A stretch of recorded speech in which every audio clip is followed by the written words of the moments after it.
नमस्कार दर्शक बंधु ओडिया क्यूरीज यूट्यूब चैनल को मु दर्पेन्द्र आपण को स्वागत करुच्ची सुभद्रा योजनार आउ एक नुआ वीडियो सहित। सुभद्रा योजनार अप्लाई पूर्व एक फॉर्म सरकार द्वारा जारी होईची से फॉर्मटा आपण फिलअप करी निजे साइन करी आपण सीएससी सेंटर किंबा मो सेवा केंद्र किंबा आपणक ब्लॉक कार्यालय किंबा अंगनवाड़ी कार्यालय रे थिबा ड्यूटी रे जो लोक थे ताकू हस्तांतर करेंगे। डॉक्यूमेंट्स कौन कौन लगे देखु निज नाम रे आधार कार्ड आधार नंबर थिबा आवश्यक मोबाइल फोन आधार लिंक होइतिबो आउ ए आधार टी आपन को बैंक अकाउंट रे लिंक होइतिबो। आपण जो फॉर्म टा फिलअप करके देबे से विषय चलतु जानि नवा। ए जो फॉर्म टा सुभद्रा योजनार फॉर्म ऊपर लिखाई सुभद्रा महिला शिशु विकास विभाग ओडिशा आवेदन पत्र ता तलको लिखाई यही फॉर्म संपूर्ण मागणार उपलब्ध। तेणु केमिति फॉर्म भरिवे चलतु से विषय जानि नवा।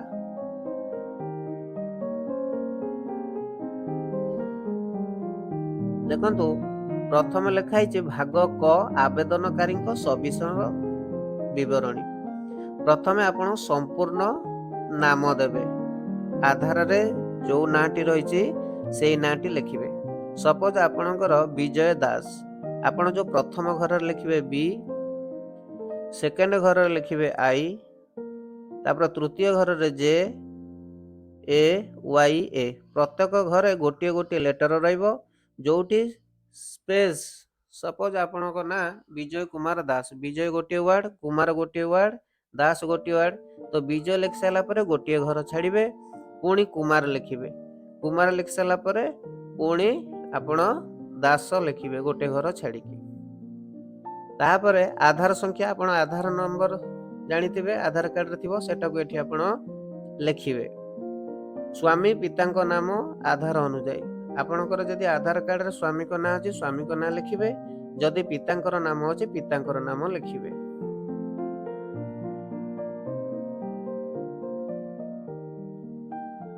नंबर 4 रे जन्म तारीख तो आधार कार्ड रे जो जन्म तारीख अछि सेटा एठी लिखा जिवो। वर्ग आपण साधारण वर्ग रे आसुचंती ना अनुसूचित जाति रे आसुचंती ना अनुसूचित जनजाति रे आसुचंती ना एथिरे आसुचंती जोटारे आपण आसुथिबे सेटारे आपण टिक करिवे। तापर शारीरिक भिन्नक्षम हैंडीकैप लोक जदि आपण हां ताले हां रे मारिवे जदि आपनकर कोन शारीरिक भिन्नक्षम नाही ताले ना रे आपण अप्लाई करिवे। 7 नंबर देला आधार संयुक्त मोबाइल नंबर आपनकर आधार कार्ड रे आपनकर मोबाइल नंबर टी जेमिति लिंक होइतिबा दरकार जदि न होइची प्रथमे आपण आधार सेंटर जाई मोबाइल नंबर टी आधार कार्ड रे चढ़ांतु चढ़ी सारा पर तापरे आवेदन करिवे। से जो आधार संयुक्त मोबाइल नंबर टी एठी आपण देबे। तापरे विकल्प मोबाइल नंबर जदि आपण घरे आउ कोनोसी मोबाइल नंबर आपण यूज करूचंती सेतिर गोटे देबे। 9 नंबर रहउची तापर देखो जिला जिला आपणकर जाजपुर जदि जाजपुर लिखिबे जदि अन्य जिला हेतु ताने अन्य जिला लिखिबे। तापरे ग्रामांचल निमंते यदि आपण ग्राम रे वास करूचंती ताहेले ग्राम ना देबे एठी ग्राम पंचायत देबे ब्लॉक लिखिबे ब्लॉक ना जदि आपण सहरांचल रे वास करूचंती ताले वार्ड नंबर लिखिबे। तापरे लोकल अर्बन लोकल बॉडी लिखिबे एवं शहर बा नगर रो नाम लिखिबे। 12 नंबर रे आपण लिखिबे आधार सक्षम संचय खाता थिबा बैंक नाम एटी जो बैंक नामटी आपण जोटी आधार लिंक हेतिबो जो बैंक अकाउंट रे आपण को आधार लिंक हेतिबो से बैंक रो नाम एटी लिखिबे। लिख सारला पर तापर द्वितीय पेज को जिबे।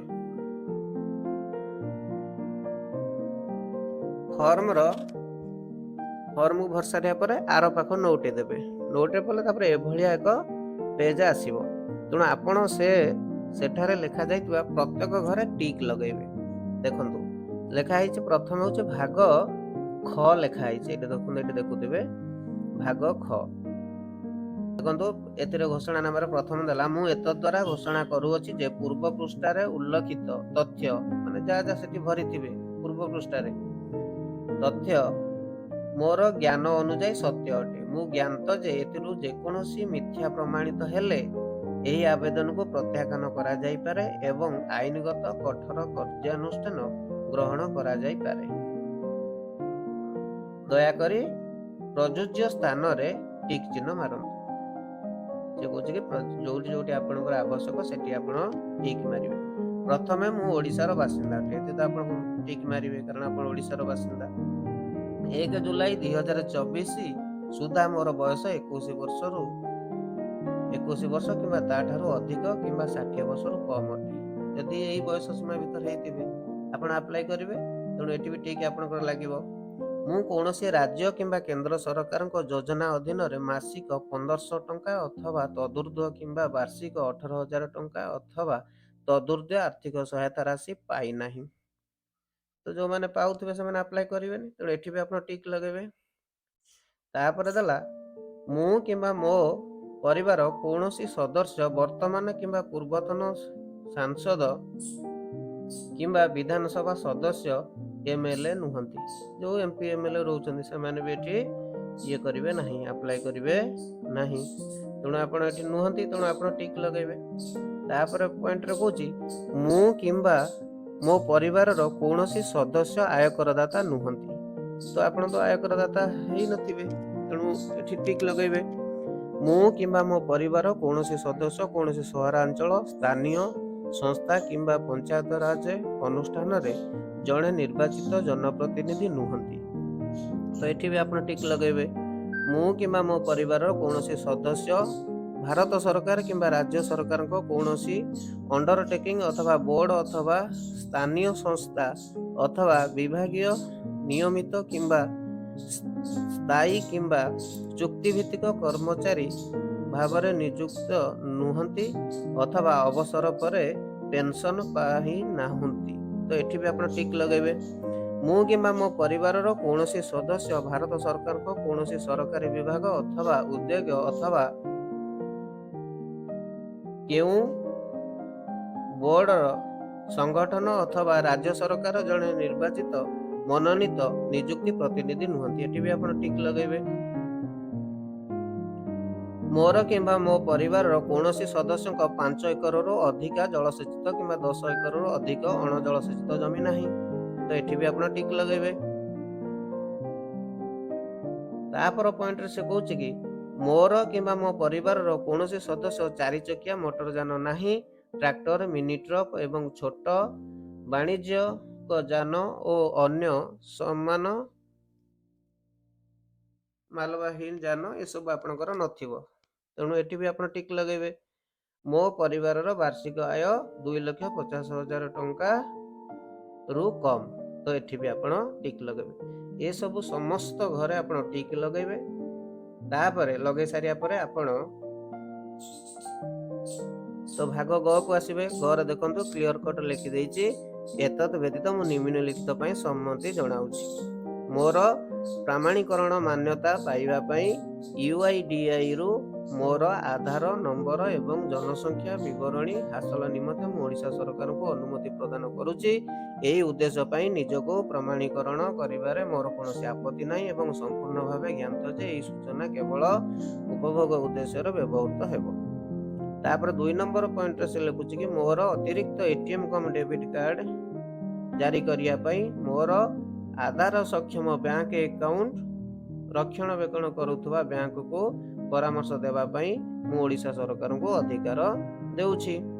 3 ନମ୍ବର ପଏଣ୍ଟରେ ଆପଣ ଦେଖନ୍ତୁ ଲେଖା ହେଇଛି ଓଡ଼ିଶା ସରକାର ଠାରୁ DBT ପ୍ରାପ୍ତ କରିବା ପାଇଁ ମୁଁ ମୋର ଆଧାର ସକ୍ଷମ ବ୍ୟାଙ୍କ ଆକାଉଣ୍ଟକୁ NPCI ମ୍ୟାପର ସହିତ ସଂଯୋଗ କରିବାକୁ ମୋର ସମ୍ମତି ଦେଉଅଛି। ତାପରେ 4 ନମ୍ବରରେ ମୁଁ ଏହା ମଧ୍ୟ ସହମତ ଯେ ଓଡ଼ିଶା ସରକାର ସୁଭଦ୍ରା ପାଇଁ ମୋର ପରିଚୟ ପ୍ରତିଷ୍ଠା ଏବଂ ପ୍ରମାଣିତ କରିବା ନିମନ୍ତେ ମୋ ଆଧାର ସଂଖ୍ୟାର ବ୍ୟବହାର କରିପାରିବେ। 5 ନମ୍ବରରେ ମୁଁ ସୁଭଦ୍ରା ଅଧୀନରେ ଥିବା ସମସ୍ତ ନିୟମ ଓ ସର୍ତ୍ତାବଳୀରେ ସହମତ। ତ ଆପଣ ଏଥିରେ ସହମତି ପ୍ରଦାନ କରିବେ। ତାପରେ କରିସାରିଲା ପରେ ଏ ସମସ୍ତ 5ଟି ତଥ୍ୟ ପଢି ସାରିବା ପରେ ଆପଣ କଣ କରିବେ ନା ତଳେ ଦେଖନ୍ତୁ, ତଳେ ଲେଖା ହେଇଛି ଏଇ ଯୋଉ ଆବେଦନକାରୀଙ୍କ ହସ୍ତଗତ। ତ ଏଠି ଆପଣ ସାଇନ୍ କରିବେ। ସାଇନ୍ କରିସାରିଲା ପରେ ତାପରେ ଏଠି ଆପଣ ତା ଡାହାଣ ପଟକୁ ଦେଖନ୍ତୁ, ଏଠି ତାରିଖ ଲେଖିବେ। ତାରିଖ ଲେଖିଲା ପରେ ଆପଣ ଏଟାକୁ ନେଇକି କୋଉଠି ଆପଣଙ୍କର ଜନସେବା କେନ୍ଦ୍ର ହେଉ କିମ୍ବା ମୋ ସେବା କେନ୍ଦ୍ର ହେଉ କିମ୍ବା ଅଙ୍ଗନବାଡି କର୍ମୀଙ୍କ ହାତରେ ଦେବେ। ସେମାନେ ଏହାକୁ ଅନଲାଇନ ପ୍ରୋସେସରେ ଆପ୍ଲାଏ କରିବେ। ଦର୍ଶକ ବନ୍ଧୁ, ଏଇ ଥିଲା ସୁଭଦ୍ରା ଯୋଜନାର କେମିତି ଭରିବେ ଫର୍ମଟି। ଦର୍ଶକ ବନ୍ଧୁ, ଭିଡିଓଟି ଭଲ ଲାଗିଥିଲେ ସାଙ୍ଗମାନଙ୍କ ସହିତ ସେୟାର କରିବେ, ଭିଡିଓକୁ ଲାଇକ୍ କରିବେ, ସବସ୍କ୍ରାଇବ କରିବା ପାଇଁ ଆଦୌ ଭୁଲିବେ ନାହିଁ। ଉପରେ ଥିବା ବେଲ୍ ଆଇକନକୁ ନିଶ୍ଚିତ ପ୍ରେସ୍ କରିବେ। ସୁଭଦ୍ରା ଯୋଜନାର ଆଉ ଯଦି କିଛି ନୂଆ ଅପଡେଟ୍ ଆସିବ ତାହେଲେ ଭିଡିଓଟି ଆପଣଙ୍କ ପାଖରେ ଶୀଘ୍ର ପହଞ୍ଚିବ। ରହୁଛି, ଜୟ ଜଗନ୍ନାଥ।